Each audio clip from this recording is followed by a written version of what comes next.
आवाज़ आ रही है? आकाश, अच्छा ठीक है बेटा।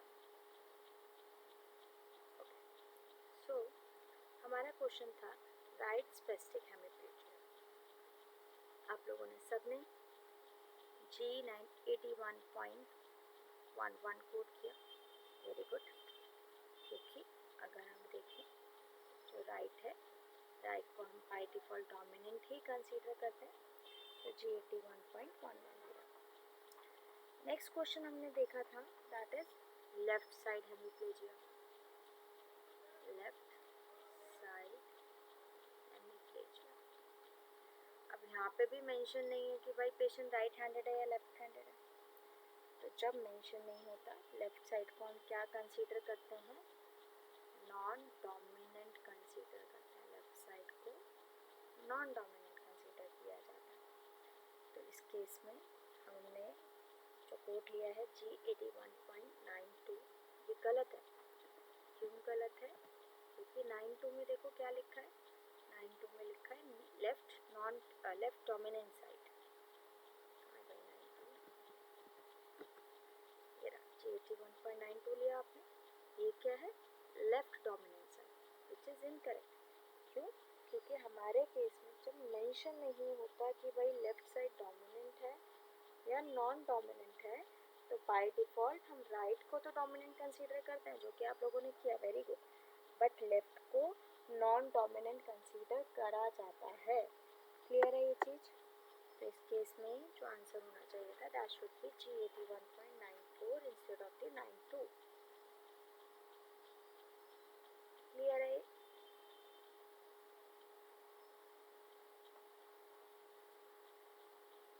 हाँ, ये रहा ना, देखो लेफ्ट साइड। ये मैंने आपको बताया ना कि हमारे पास राइट और लेफ्ट के दो कोड्स हैं, डोमिनेंट एंड नॉन डोमिनेंट। अब हम डिसाइड कैसे करते हैं कि whether are right side dominant और लेफ्ट नॉन डोमिनेंट? तो हम इस बेस पे डिसाइड करते हैं। जब मेंशन नहीं होता, अनस्पेसिफाइड वाला केस होता है कि भाई पेशेंट राइट हैंडेड है या लेफ्ट हैंडेड है, ये मेंशन ही नहीं है, तब हम डिफ़ॉल्ट वाली कंडीशन करते हैं। डिफ़ॉल्ट वाली मतलब कि राइट साइड अगर इफेक्टेड है तो बाय डिफ़ॉल्ट इसे डोमिनेंट लेंगे, अगर लेफ्ट साइड इफेक्टेड है तो बाय डिफ़ॉल्ट इसे नॉन डोमिनेंट लेंगे। क्लियर?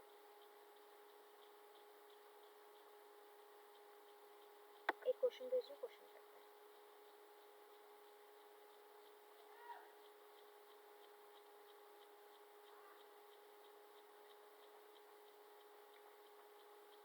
करना है एक और क्वेश्चन या भैया मतलब हमें समझ में आ गया है?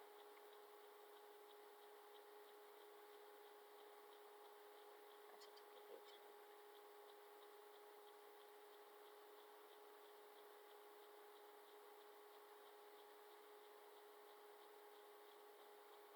मुझे इस क्वेश्चन को पढ़ के इसका मतलब बताओ क्या लिखा है। कि पेशेंट जो है, patient is left handed,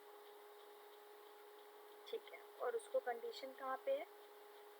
right side पे। तो हमने क्या डिस्कस किया था, हम किसे कोड करेंगे?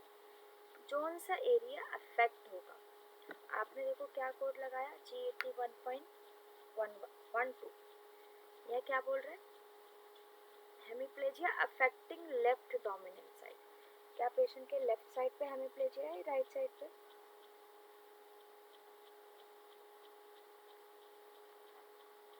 राइट साइड पे है ना, क्वेश्चन में क्लियरली लिखा है patient is left handed but having a right spastic hemiplegia, right? तो हमारा इसमें जो आंसर होना चाहिए, क्योंकि पेशेंट लेफ्ट हैंडेड है, तो लेफ्ट हैंडेड में हमने क्या पढ़ा था कि उसकी लेफ्ट साइड जो होगी वो तो डोमिनेंट होगी, बट जो राइट साइड होगी वो नॉन डोमिनेंट होगी। तो हम इसमें अफेक्टेड कोड जो करना है वो राइट का ही करना है। तो हमारे पास एक ऑप्शन है 11 और 13, तो 13 वाला पिक करेंगे because it's an non dominant side. अब आप लोगों को ये डोमिनेंट एंड नॉन डोमिनेंट बिल्कुल क्लियर है, राइट?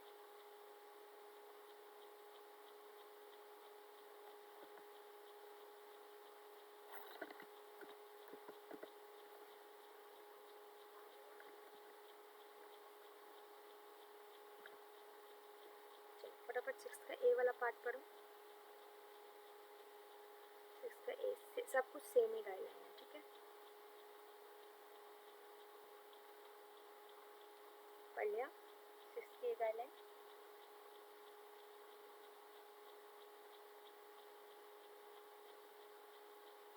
नेक्स्ट आते हैं पेन। आकाश पढ़ जाओ आगे, या कोई भी क्वेश्चन?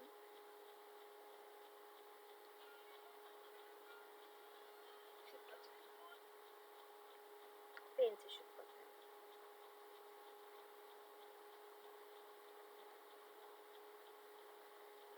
जब भी पेशेंट पेन लेके आएगा तो दो सिचुएशंस होती हैं।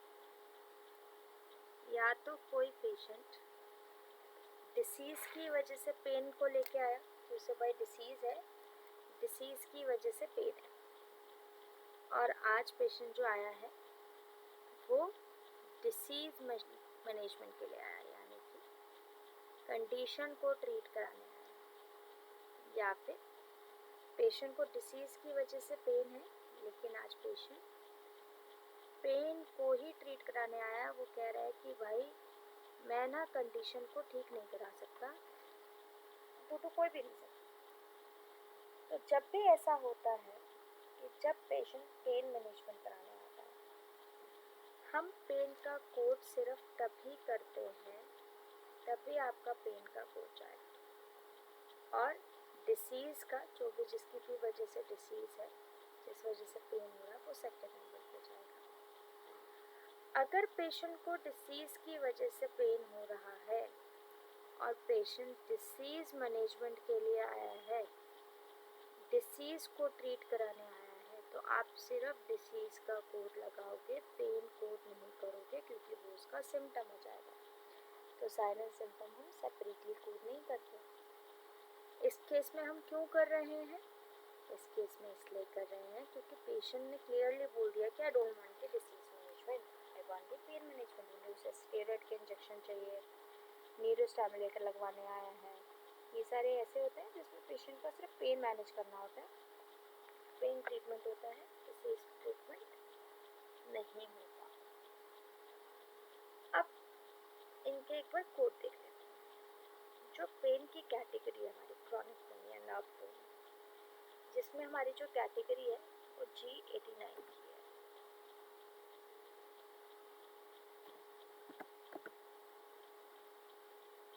करते हैं सारे कोड से देख के करेंगे, ठीक है।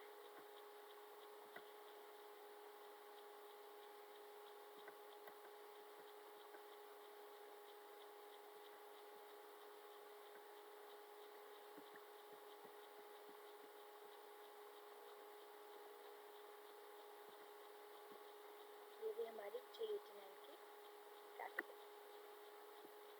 G89 में जब हम G89 स्टार्ट करते हैं तो उसके कोड जो है वो 4 पार्ट में डिवाइडेड है। तो सबसे पहले G89 देख लें। ये रहा हमारा G89। G89 के जो कोड्स हैं वो 4 पार्ट में डिवाइडेड है, तो अब वो भी देखेंगे। साथ ही साथ यहाँ पे G89 का कोड तब जाता है, प्राइमरी जाता है जब पेशेंट पेन कंट्रोल के लिए आता है और पेन मैनेजमेंट के लिए आता है। तो हम G89 का यानी कि पेन का कोड प्राइमरी लगाते हैं जब पेशेंट पेन मैनेजमेंट के लिए आता है। अगर पेशेंट को पेन मैनेजमेंट नहीं कराना, डिसीज मैनेजमेंट कराना है, तब आप पेन का कोड नहीं लगाओगे, क्योंकि पेन उसमें इंक्लूसिव होता है। अब आते हैं एक एक करके कोड देखते हैं। सबसे पहला सेक्शन है हमारा G89.0।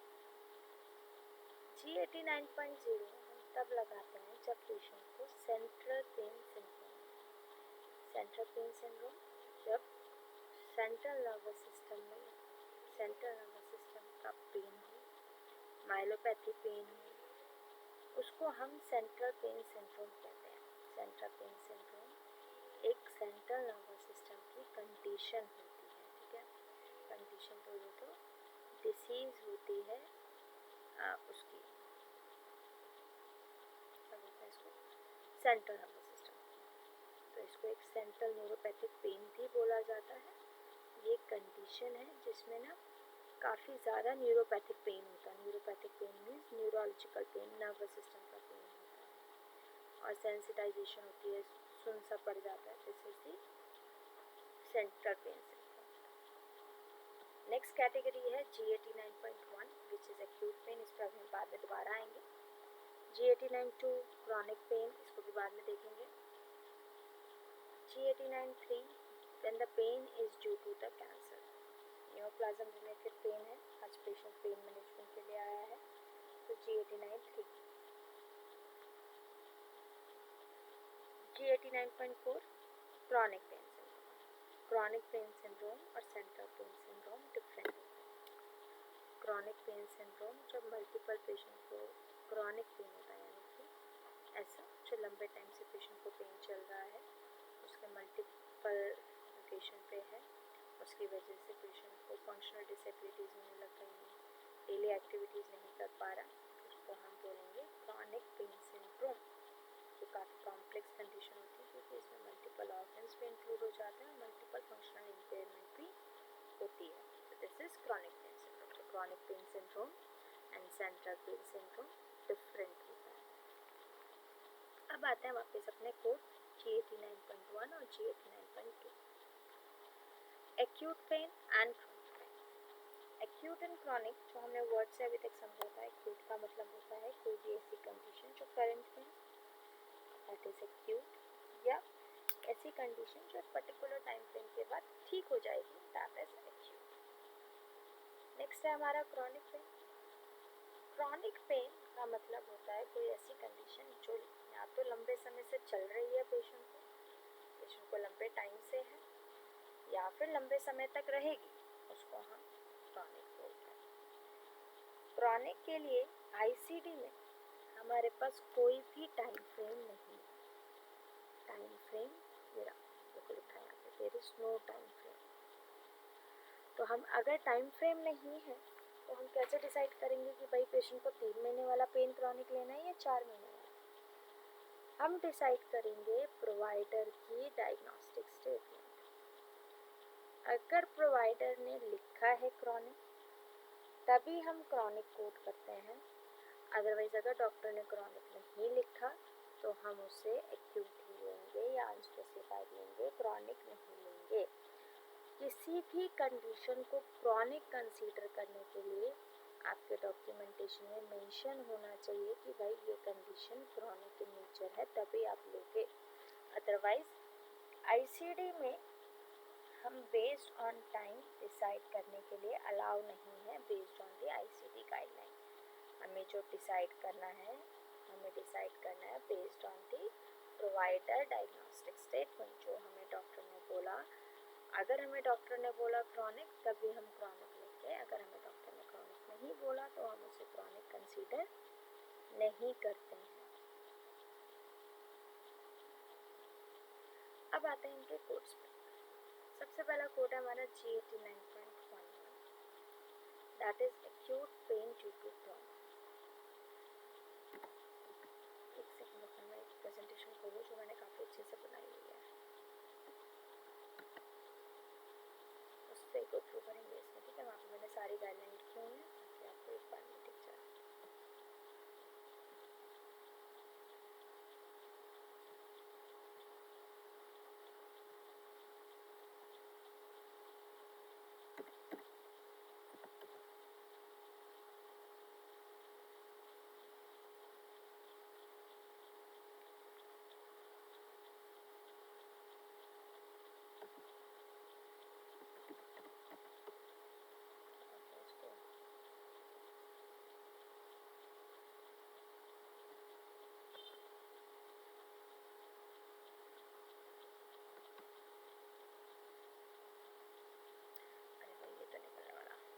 साथ में इसी को देखते हैं।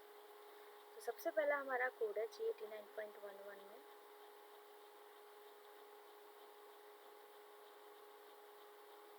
Acute pain due to trauma, और G89.21 that is chronic pain due to trauma. Chronic pain due to trauma. तो G89.1 और 2 में क्या फ़र्क है?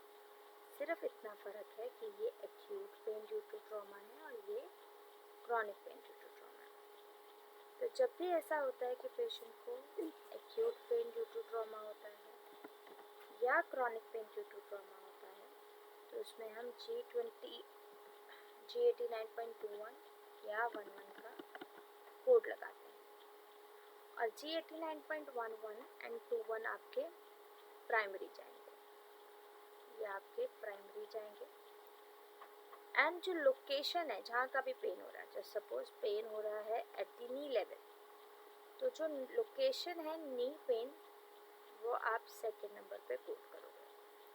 तो जब भी ऐसा होता है, मैं फिर से रिपीट कर रही हूँ कि अगर किसी पेशेंट को पेन है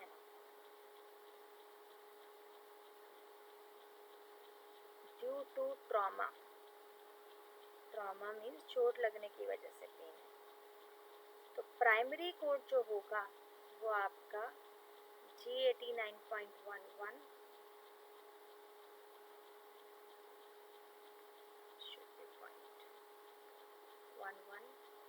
या 21 जाएगा बेस्ड ऑन द एक्यूट और क्रॉनिक, और सेकेंड कोड आपका साइट स्पेसिफिक पेन का जाएगा। तो जो सेकेंड कोड होगा वो आपको जहाँ पे भी पेन है पेशेंट को, वो आप लोकेशन दिखाने के लिए सेकेंड नंबर पे कोड करोगे। क्या दिखाने के लिए? कि कहाँ का पेन है।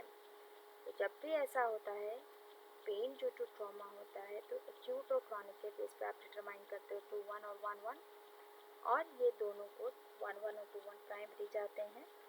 सेकेंड नंबर पे आपका जाएगा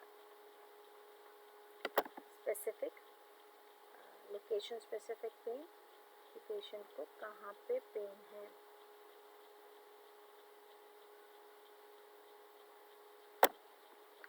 कोई क्वेश्चन यहाँ तक? ठीक है, नेक्स्ट आते हैं G89.12 and G89.22, acute post thoracotomy pain and chronic post thoracotomy pen.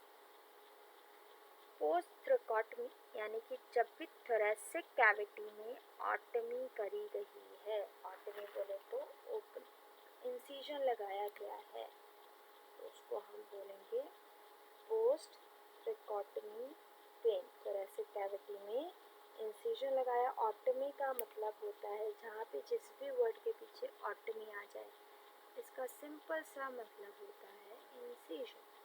कि जब भी पेशेंट इंसिजन लगवाता है, पोस्ट थ्रैकोटमी आया है, थोरैसिक कैविटी को उसने इंसिजन लगवाया है, तो उस केस में हम क्या करेंगे?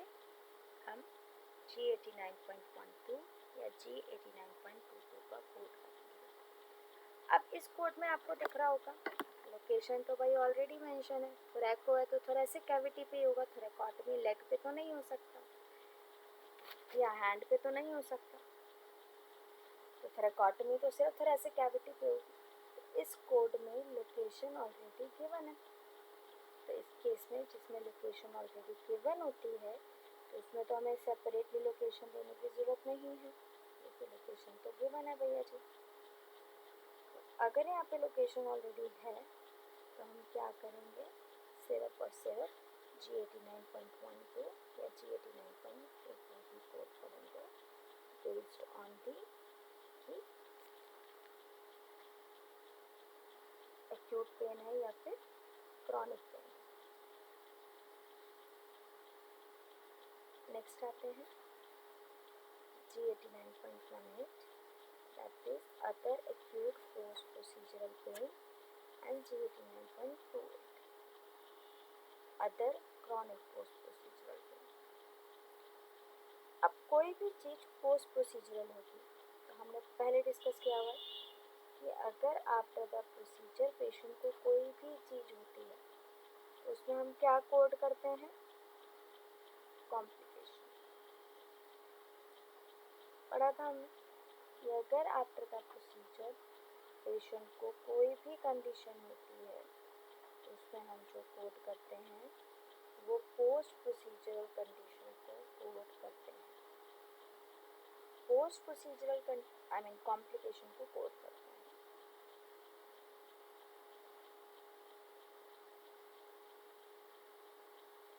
तो जब भी आप कॉम्प्लिकेशन कोड करोगे तो कॉम्प्लिकेशन आपके हमेशा प्राइमरी जाती है और जो कंडीशन है वो सेकेंड नंबर पे जाती है।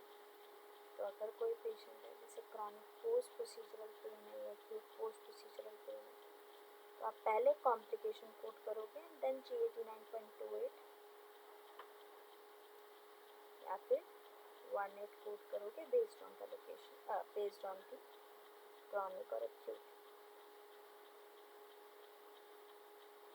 अगर पेशेंट का जो पोस्ट प्रोसीजरल पेन है वो कॉम्प्लिकेशन से रिलेटेड नहीं है, पेशेंट का जो पेन है वो कॉम्प्लिकेशन से लिंक नहीं है, तो उस केस में हम क्या करेंगे?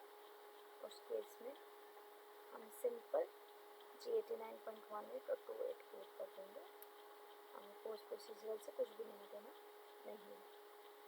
तो फिर से रिपीट कर रही हूँ, जब भी ऐसा होता है कि पेशेंट का कॉम्प्लिकेशन की वजह से पोस्ट प्रोसीजरल पेन होता है, तो हम क्या करते हैं? पहले कॉम्प्लिकेशन कोड करते हैं, फिर पोस्ट प्रोसीजरल पेन कोड करते हैं। यही अगर इसका उल्टा होता है तो पेशेंट को जो पेन है वो कॉम्प्लिकेशन की वजह से नहीं है, तो उस केस में हम क्या करेंगे? उस केस में हम सिर्फ G89.18 और 28 ही कोड करेंगे। कोई क्वेश्चन?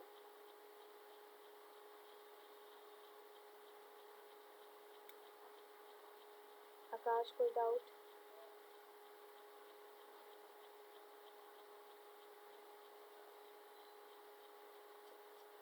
आगे बढ़ते हैं।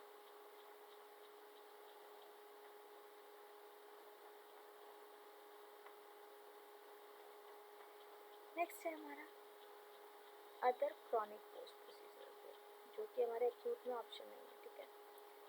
तो other chronic post procedural pain हम कब लेते हैं? जब पेशेंट को साइट स्पेसिफिक क्रॉनिक पेन हो। साइट स्पेसिफिक क्रॉनिक पेन मतलब पेशेंट को क्रॉनिक नी पेन है, let's say chronic knee pain है, तो अगर पेशेंट को क्रॉनिक नी पेन है तो हमने नी पेन का कोड लगाया। नी पेन से हम ये तो नहीं दिखा पाएंगे कि भाई वो क्रॉनिक इन नेचर है, तो टू रिप्रेजेंट पेशेंट का पेन जो है वो क्रॉनिक इन नेचर है, तो उस केस में हम क्या करेंगे? G89.29 28 साथ में सेपरेटली कोड कर देंगे। जब भी पेशेंट को साइट स्पेसिफिक क्रॉनिक पेन होता है, साइट स्पेसिफिक क्रॉनिक पेन, तो उस केस में हम क्या करते हैं? उस केस में हम पहले साइट स्पेसिफिक पेन को कोड करते हैं, जहाँ का भी पेन है site specific pain, and second number पे हम G89.28 लगा देते हैं, दिखाने के लिए कि भाई पेशेंट का जो पेन है वो क्रॉनिक इन नेचर है। ये चीज़ समझ में आई?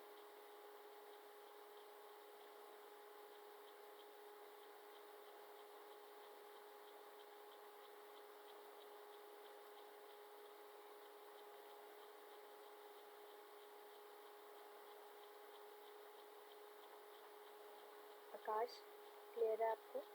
जब भी पेशेंट का पेन क्रॉनिक इन नेचर होता है, साइट स्पेसिफिक पेन, तब हम क्या करते हैं?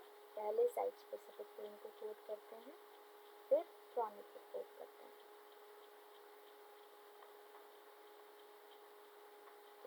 अब एक क्वेश्चन पूछते हैं, क्वेश्चन करते हैं।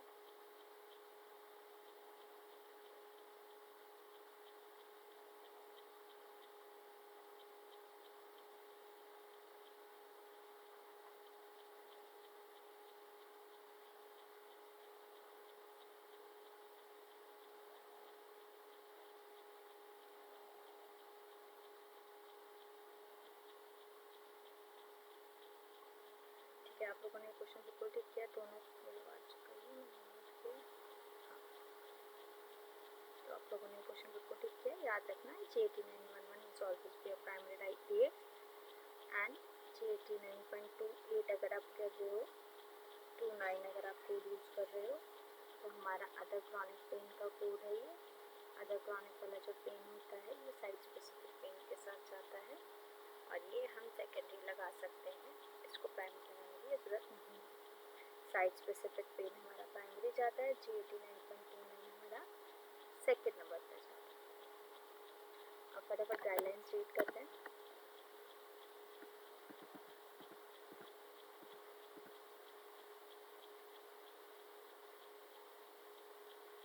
पेन कैटेगरी, इसमें सबसे पहले इस वाले पैरा में आपको बता रहे हैं कि अगर पेन स्पेसिफाइड नहीं है एक्यूट या chronic, post thoracotomy and post procedure या फिर नियोप्लाज्म रिलेटेड मेंशन ही नहीं है, तब आपको G89 के कोड लगाने की ज़रूरत नहीं है, क्योंकि टाइप ऑफ पेन तो आपको बताया ही नहीं गया, सिर्फ लोकेशन है, आप उसका कोड कर दीजिए। इस पैरा में क्या बोल रहे हैं, अगर कोड जो है G89 वाले ये हम कोड लगाएंगे अदर कोड के साथ, ताकि कंडीशन की हम ज़्यादा डिटेल्स बता पाएँ। जैसे अभी हमने किया क्रॉनिक राइट शोल्डर पेन, तो हमने पहले कोड क्या किया, राइट शोल्डर पेन किया, उसके बाद हमने क्रॉनिक पेन का कोड किया। क्यों? क्योंकि जो पेन था वो क्रॉनिक इन नेचर था, तो टू रिप्रेजेंट की पेन जो है वो क्रॉनिक इन नेचर है, हमने सेकेंड कोड क्रॉनिक पेन का लिया। तो हम ये जो G89 वाले कोड्स हैं इन्हें अलग कोड्स के साथ लेंगे to represent the complete situation. G89 हम तब असाइन नहीं करेंगे अगर हमारे पास डेफिनेटिव डायग्नोसिस पता है। डेफिनेटिव डायग्नोसिस का मतलब होता है लेट्स से पेशेंट को ऑस्टियोआर्थराइटिस है और पेशेंट आज ऑस्टियोआर्थराइटिस के ट्रीटमेंट के लिए ही आया। तो अगर पेशेंट ऑस्टियोआर्थराइटिस के ट्रीटमेंट के लिए आया तब आप सिर्फ ऑस्टियोआर्थराइटिस ही कोड करोगे, पेन का कोड नहीं करोगे, सिर्फ ऑस्टियोआर्थराइटिस का ही जाएगा। यही अगर पेशेंट को ऑस्टियोआर्थराइटिस है और डॉक्टर ने कहा कि भाई आपका ये सर्जरी करनी पड़ेगी और ऑस्टियोआर्थराइटिस की वजह से उसे राइट हैंड में बहुत पेन हो रहा है और डॉक्टर ने कहा सर्जरी करनी पड़ेगी, हमारे पेशेंट ने मना कर दिया कि भाई मैं सर्जरी नहीं करवाऊँगा, आप मुझे बस पेन कंट्रोल कर दो, न्यूरोस्टिमुलेटर वगैरह दे दो। तो उस केस में हम क्या करेंगे, अगर ऐसा सिचुएशन है कि हमारे डॉक्टर ने सिंपल बोला है कि उसको सिर्फ न्यूरोस्टिमुलेटर लगाना है, तो उस केस में हम पेन का G89 वाला कोड प्राइमरी लगाएंगे, दिखाने के लिए कि भाई पेशेंट को पेन मैनेजमेंट कराने आया है, फिर डिसीज़ का लगाएंगे। अगर पेशेंट डिसीज़ ही मैनेज कराने आया है तब हम क्या करेंगे, सिर्फ डिसीज़ कोड करेंगे, पेन का कोड ही नहीं करेंगे। कोई क्वेश्चन यहाँ पे?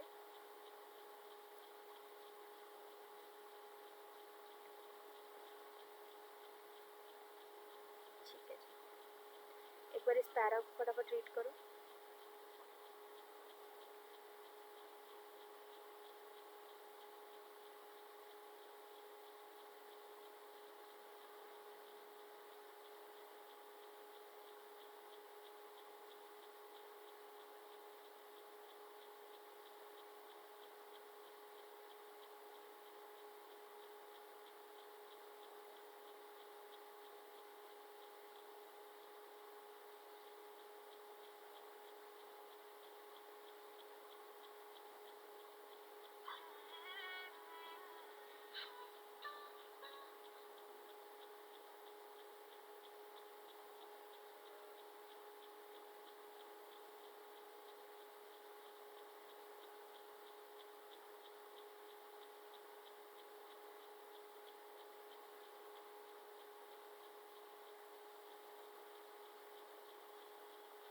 पढ़ लिया?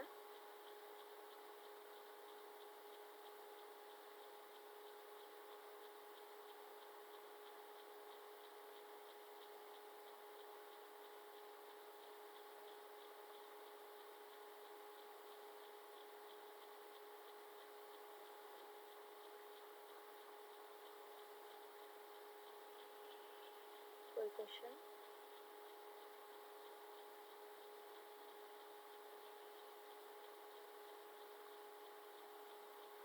आकाश, कोई डाउट?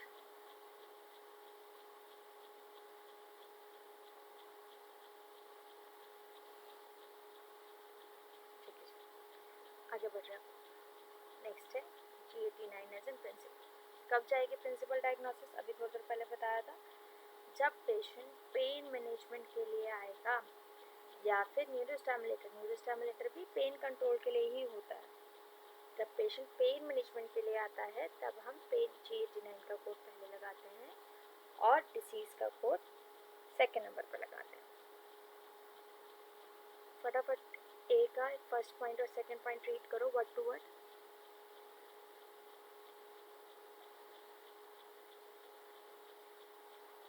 जब भी पेन मैनेजमेंट होगा, यहाँ पे मैं लिख भी देती हूँ ताकि आपको याद रहे, तब हम पहले G89 कोड करेंगे एंड सेकेंड नंबर पे आपकी जो भी डिसीज है उसको सेकेंड नंबर पे कोड करेंगे।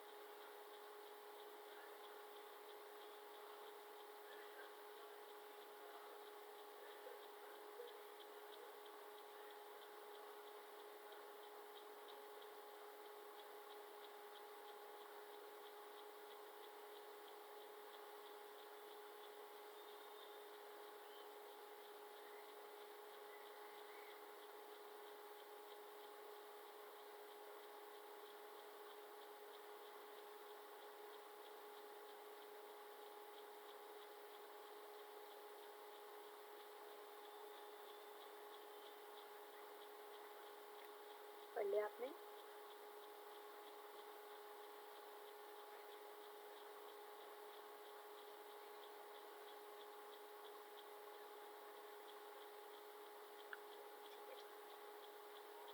आगे बढ़ रहे हैं। नेक्स्ट है G89 code with the site specific pain. सबसे पहली सिचुएशन आती है कि अगर पेशेंट को साइट स्पेसिफिक पेन है तो हम कब यूज़ करते हैं G89? वो एक्स्ट्रा कोड लगाते हैं to represent the chronicity of the pain. अभी शोल्डर पेन वाला क्वेश्चन किया था तो हमने शोल्डर पेन भी कोड किया और G89 भी कोड किया। क्यों? ताकि हम दिखा पाएँ कि पेशेंट का जो पेन है वो क्रॉनिक इन नेचर है। एक बार फटाफट फर्स्ट वाला पैरा पढ़ो।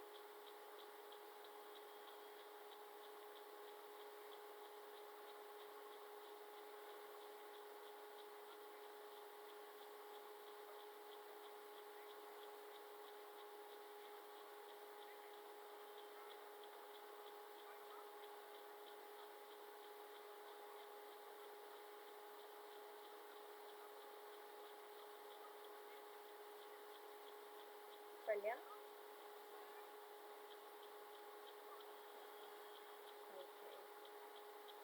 नेक्स्ट है sequencing of category G89।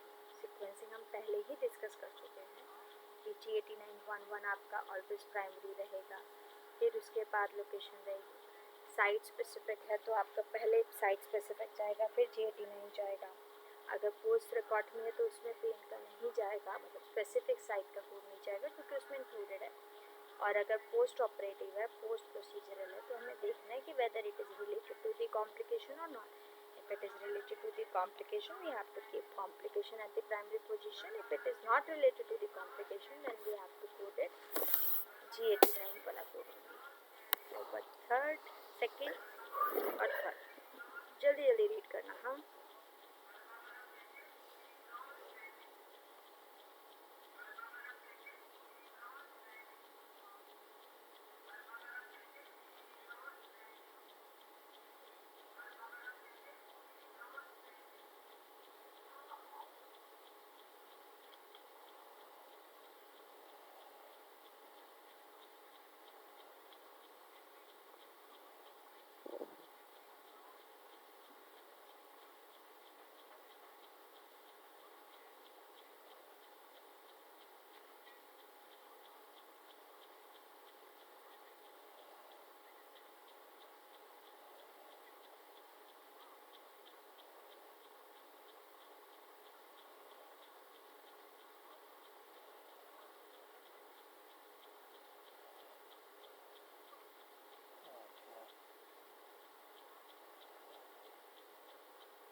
Reading done. कोई भी ऐसी लाइन जो समझ नहीं आई?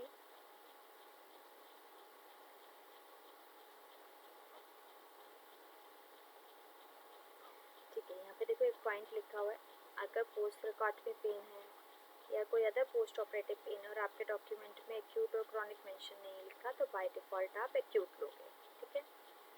और अगर रूटीन और एक्सपेक्टेड जो पोस्ट ऑपरेटिव पेन होता है वो सेपरेटली अवेलेबल नहीं होता, तो अगर सर्जरी के बाद सब सॉर्ट ऑफ पेन होता ही होता है, तो अगर वो रूटीन पेन है जिसके लिए रीएडमिशन या कुछ ऐसा फर्दर वर्कअप की ज़रूरत नहीं है तो वो सेपरेटली अवेलेबल नहीं है।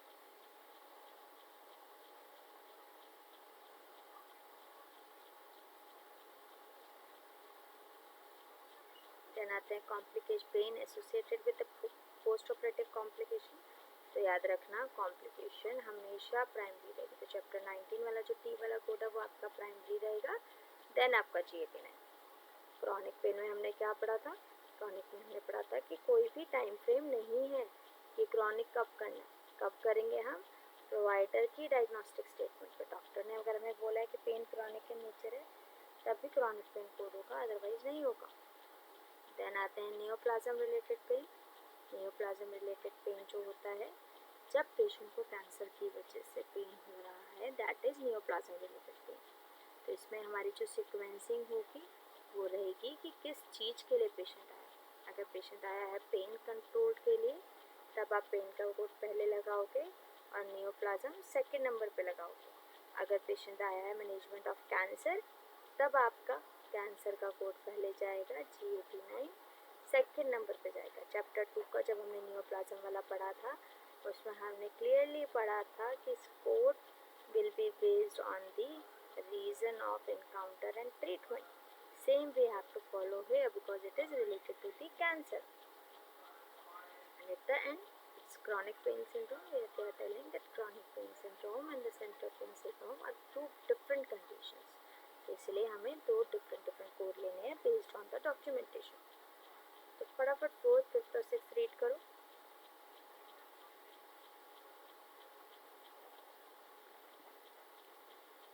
और हमारा ये चैप्टर भी कंप्लीट है।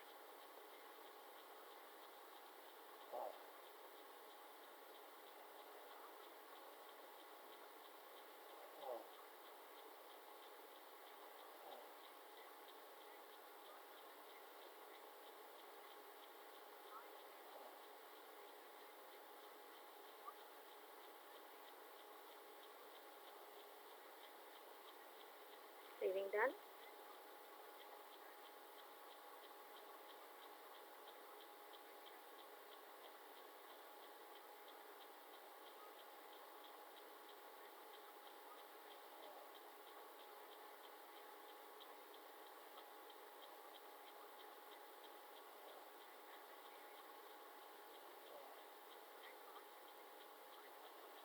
पढ़ लिया भाई?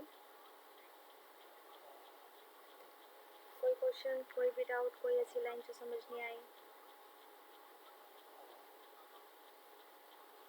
ठीक है, मैंने इसके और क्वेश्चंस, अभी जो हमने 2 क्वेश्चंस किए थे उसके अलावा और क्वेश्चंस भेजे हैं इस चैप्टर के जो आपको करने हैं, ठीक है। इसमें मैंने ऑप्शंस नहीं भेजे, ऑप्शंस वाला असाइनमेंट में बाद में भेजूँगी। नेक्स्ट चैप्टर हम कल करेंगे।